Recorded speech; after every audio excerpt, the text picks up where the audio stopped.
Hello, colleagues. Welcome to Franklin University's INST 603, Engaging Students Through Technology and Active Learning. I'm Roberta and I'll, spelled N-I-C-H-E, but pronounced Niche, and I'll be your facilitator for the course.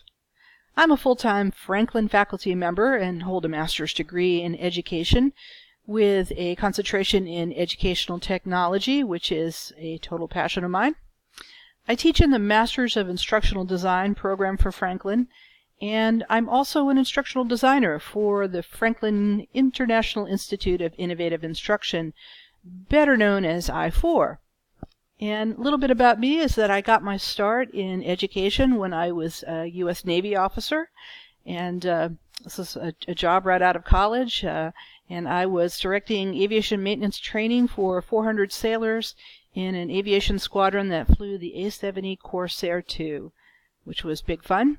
And when I left the Navy, I became a K-12 educator and had many different roles in that, mostly teaching middle school and high school, but I also served as a technology integrator, helping teachers use technology in new and powerful ways with their students. I was a curriculum and instruction person working at district office to write curriculum, and also served as a staff development specialist for several school districts.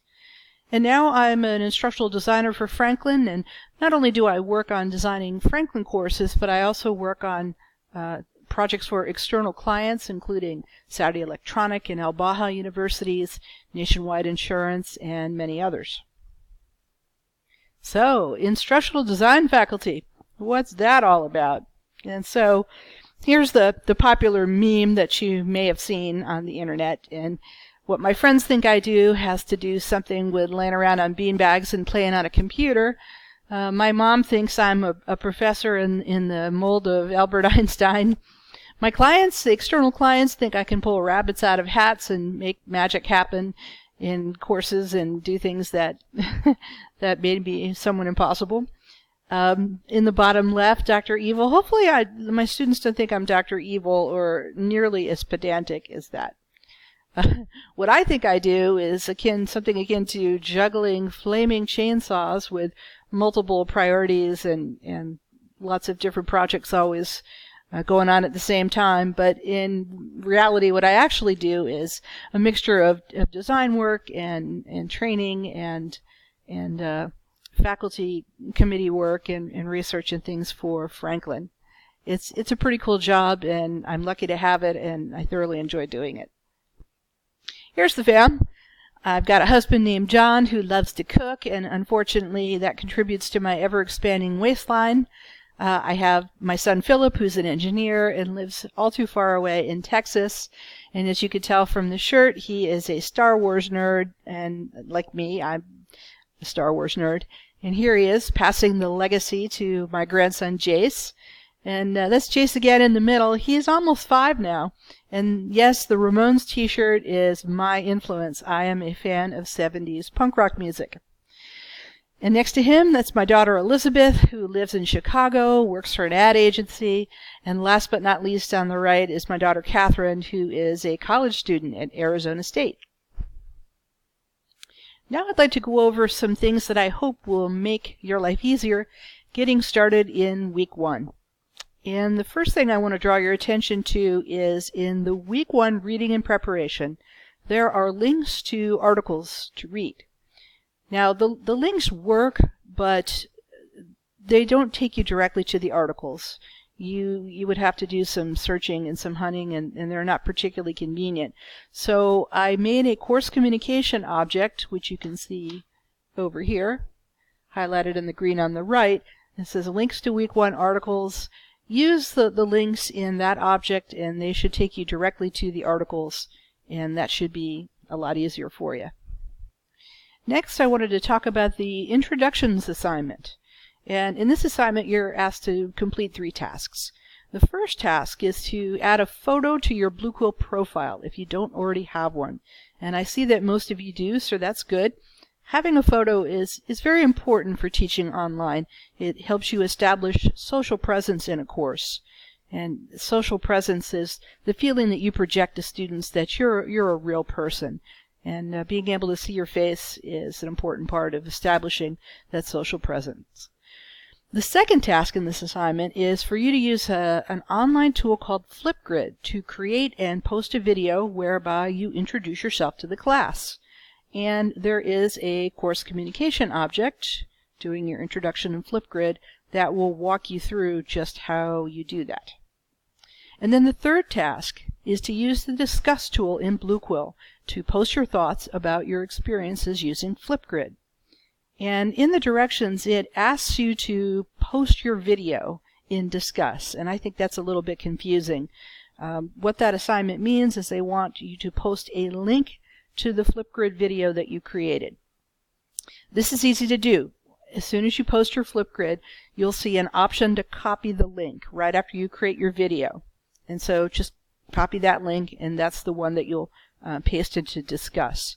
And even if you forget to do this, it is just not a big deal. Everyone can still see your video just by going to the Flipgrid site. And then finally, it asks you to respond to some questions.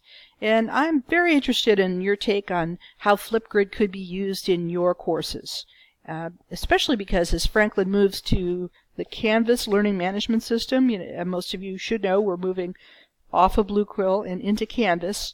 And we'll have an opportunity to integrate Flipgrid in the same way that we integrate some other apps like Turnitin.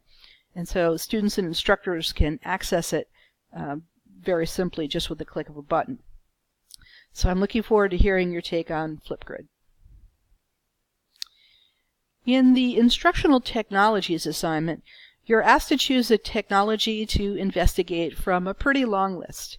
And feel free, choose more than one if the spirit moves you, and post your choice or choices to the discussion as early as possible in the week so you can claim it. And that way you'll investigate that, other people will investigate other things, we can avoid duplication, and then we'll hear about a nice variety of tools.